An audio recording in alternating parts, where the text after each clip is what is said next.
warahmatullahi wabarakatuh. Perkenalkan, nama saya Anastasia Prahasti dengan NIM 174102431116 dari kelas 1C Prodi D3 Rekam Medis dan Informasi Kesehatan akan menjelaskan mengenai analisis pengaruh digitalisasi rekam medis terhadap efisiensi pelayanan kesehatan di rumah sakit. Nah, digitalisasi rekam medis itu apa sih? Jadi, digitalisasi rekam medis adalah proses pengubahan sistem pencatatan medis dari bentuk manual seperti kertas menjadi sistem berbasis elektronik menggunakan teknologi digital.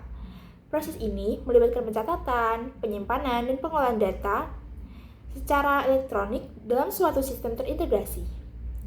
Penerapan rekam medis elektronik atau RME telah membawa efisiensi yang signifikan dalam operasional rumah sakit. Dalam beberapa tahun terakhir, teknologi informasi di sektor kesehatan berkembang pesat yang mendorong banyak rumah sakit beralih dari sistem manual ke rekam medis elektronik.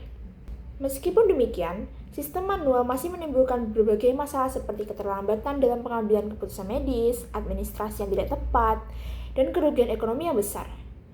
Peralihan dari rekam medis manual ke elektronik berlangsung cukup lambat di banyak institusi medis karena terbatasnya sumber daya manusia yang menguasai teknologi tersebut atau karena kekurangan dana.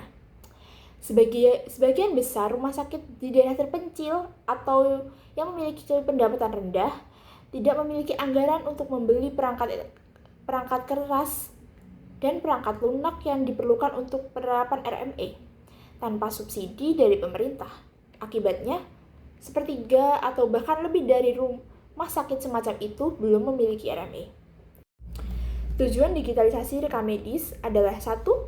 Dampak positif digitalisasi rekam medis, ada efisiensi operasional, di mana digitalisasi mempermudah akses data pasien secara cepat dan akurat, sehingga mengurangi waktu pencarian dokumen secara manual. Kemudian meminimalisir kesalahan administrasi seperti salah input data, karena sistem terintegrasi dapat memvalidasi data secara otomatis. Selanjutnya, ada peningkatan koordinasi antar unit. Data pasien yang terpusat memfasilitasi kolaborasi antara dokter, perawat, dan bagian administratif dalam pengambilan keputusan klinis. Kemudian meningkatkan kecepatan dalam rujukan pasien spesialis ke departemen lainnya. Selanjutnya ada hemat ruang dan hemat biaya. Mengurangi kebutuhan penyimpanan fisik untuk dokumen kertas dan menurunkan biaya operasional jangka panjang meskipun memerlukan investasi di awal. Yang kedua, tujuannya adalah keamanan data pasien, di mana keunggulan keamanan digital itu adalah sistem digital memiliki fitur keamanan yang seperti enkripsi data dan autentikasi berlapis yang melindungi data pasien dari akses tidak sah, dan ada backup otomatis yang meminimalisir resiko kehilangan data akibat kebencanaan fisik. Yang ketiga, ada tantangan infrastruktur dan biaya, di mana ketersediaan infrastruktur seperti rumah sakit di daerah terpencil sering menghadapi keterbatasan jaringan, internet, dan perangkat keras yang memadai, dan pemeliharaan sistem memerlukan tenaga ahli yang tidak selalu tersedia di setiap fasilitas kesehatan.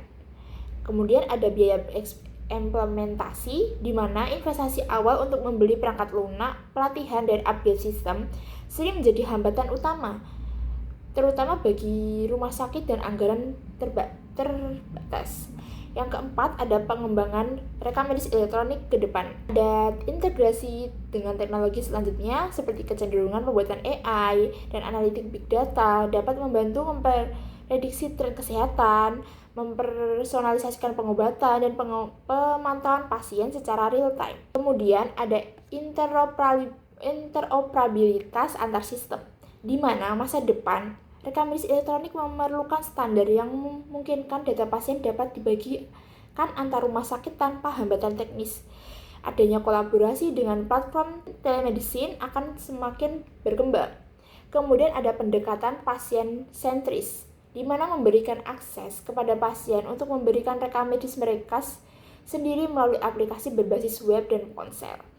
Nah, itu dia alasan mengapa kita harus mengerti apa itu analisis pengaruh digitalisasi rekam medis terhadap efisiensi pelayanan rumah sakit. Jadi guys, itu adalah penjelasan dari saya. Sekian, terima kasih. Wassalamualaikum warahmatullahi wabarakatuh.